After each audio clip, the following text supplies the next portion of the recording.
Sistem otot. Sistem otot adalah sistem organ pada hewan dan manusia yang mengizinkan makhluk tersebut bergerak. Sistem otot pada vertebrata dikontrol oleh sistem saraf. Walaupun beberapa otot dapat bergerak secara otonom, manusia sendiri memiliki sekitar 650 jenis otot rangka. Sistem otot terdiri dari yang pertama, axial muscle. Origo dan insertionya pada axial skeleton. Fungsinya menyokong kolumna vertebralis dan kepala, komunikasi nonverbal, dan mengunyah.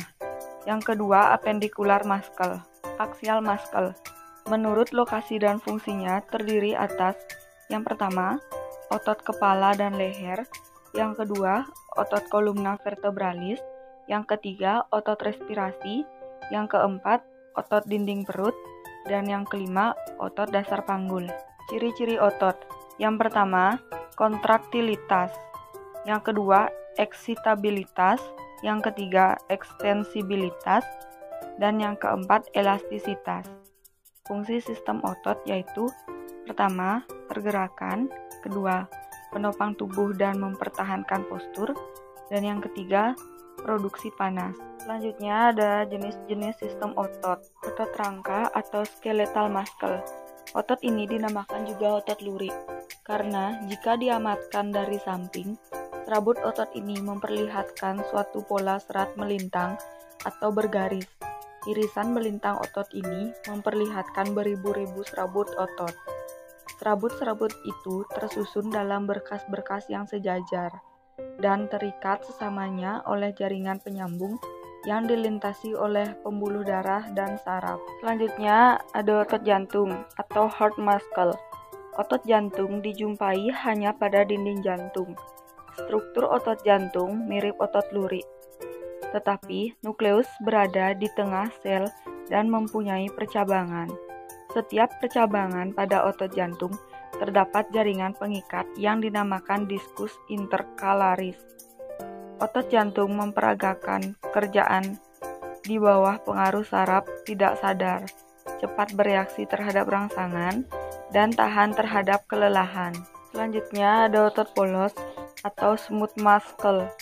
Sel otot polos mempunyai bangun-bangun memanjang dengan kedua ujungnya yang runcing dan nukleus berada di tengah sel otot.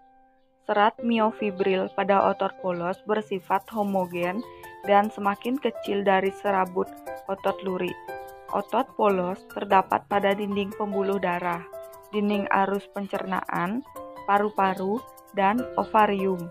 Otot ini bersifat lambat, bereaksi dalam menerima rangsang, tetapi tahan terhadap kelelahan dan memperagakan pekerjaan di bawah pengaruh saraf tak sadar.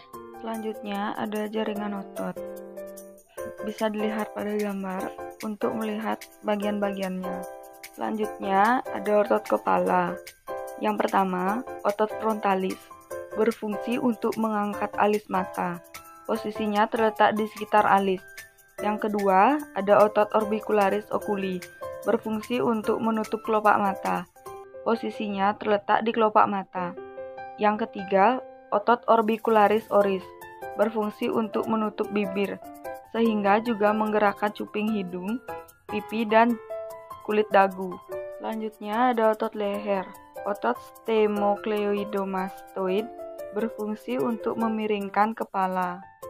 Selanjutnya otot kepala dan leher, diantaranya yaitu yang pertama otot wajah, yang kedua otot ekstrinsik mata dan otot penggerak mata, yang ketiga otot pengunyah, yang keempat otot yang menggerakkan lidah, yang kelima otot taring, yang keenam otot leher anterior, yang ketujuh otot yang menggerakkan kepala dan leher. Selanjutnya otot yang menggerakkan kepala dan leher.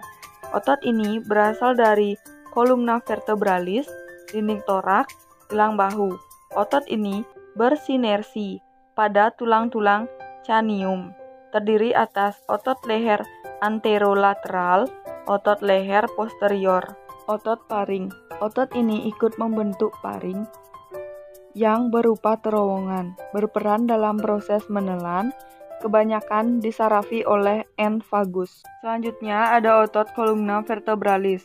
Otot ini merupakan otot yang sangat komplit, mempunyai origo dan insertio pada berbagai alat. Seluruh otot ini ditutupi oleh punggung superficial.